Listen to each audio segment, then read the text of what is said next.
Hi, I'm Margaret, and welcome to Garden School.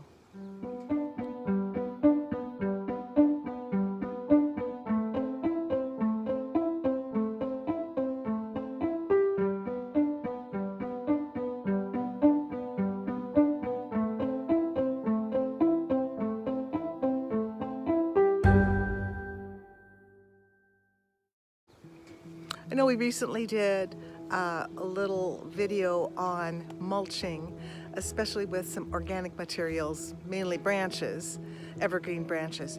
But I wanted to talk a little bit more, thinking more about mulching and some places that you want to be really careful about how you mulch.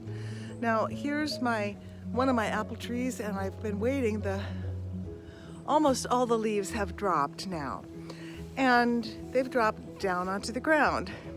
So what's going to happen with those leaves if I let them stay there under the tree as mulch? Well, they'll decompose and they'll keep that area nice and warm.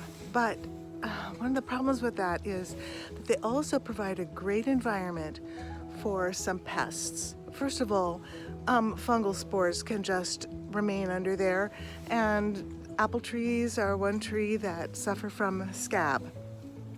So that's one thing we want to think about. We don't want that to be ready to go for next year, if possible. Another thing is that, I do have some apple maggot issues on my trees, and I don't want the eggs to be remaining there in the layer of detritus, that mulch layer on the ground.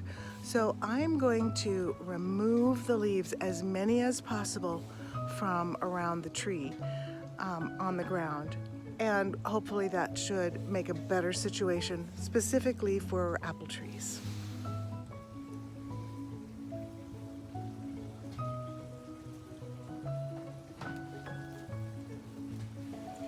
Now, another plant you may have in your landscaping in your yard is the blueberry. And blueberries are susceptible to a disease caused by a fungus, monolinea, and that disease is called mummyberry. So the thing to do to try to prevent that without using chemicals or fungicides is to try to remove any detritus or debris from around the base of the plant.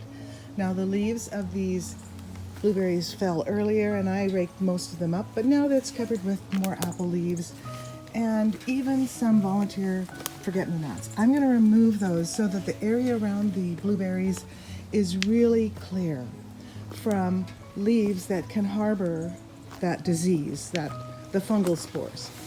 Now, it could be in the soil, that's true, but I'm going to do my best to clean that up. Now, one thing they do recommend for mulching is to use like sawdust, an organic mulch that would not have those spores in it, and that will provide some protection for the roots, which in blueberries are shallow.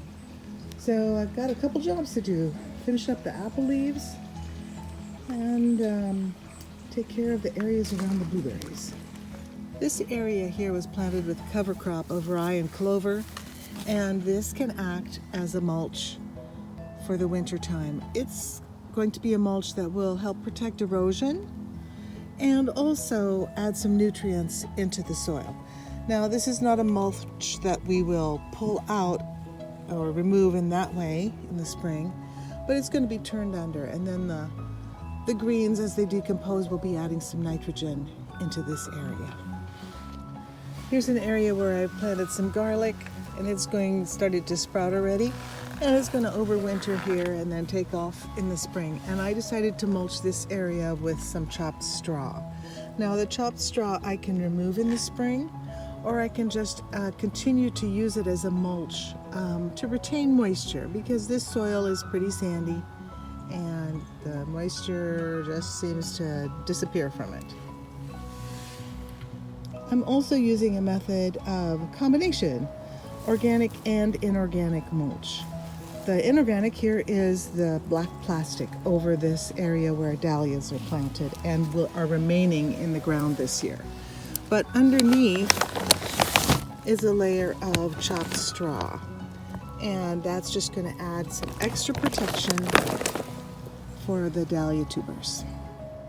Now, in this bed, decomposed leaves or leaf mold is being used, and this is just a really excellent product. You can see there's still some large pieces of leaves, but oh boy, most of it is just so nice and crumbly and soft particles that have been decomposing probably over a year, or maybe more. That's a really nice method to use too, if you have access to that. And you know, even cardboard can be used. It will certainly help to keep weeds down and help with the erosion that might happen during the winter time. So you see there are a number of materials we can use for a mulch once we've decided we want to mulch in that area. But do remember, there are some things that you want to remove, for instance, leaves that have fallen from that tree.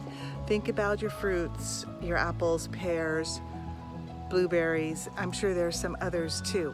Depending on what you have, you may want to be sure to remove those leaves from underneath, and maybe then you want to mulch with a different material. But then also consider, is it for temperature moderation that you want to mulch? Is it for erosion control? Is it for disease prevention or weed prevention, keeping those winter seeds, weed seeds from popping up? There's a lot of things that you can do. Or maybe you want to add some nutrients into your soil and add a cover crop. There's a lot of things to consider. So think about what you have available, what your intention is, and then go ahead and mulch or remove and then remulch with something else. Well, there's always more to learn in the garden. Bye-bye.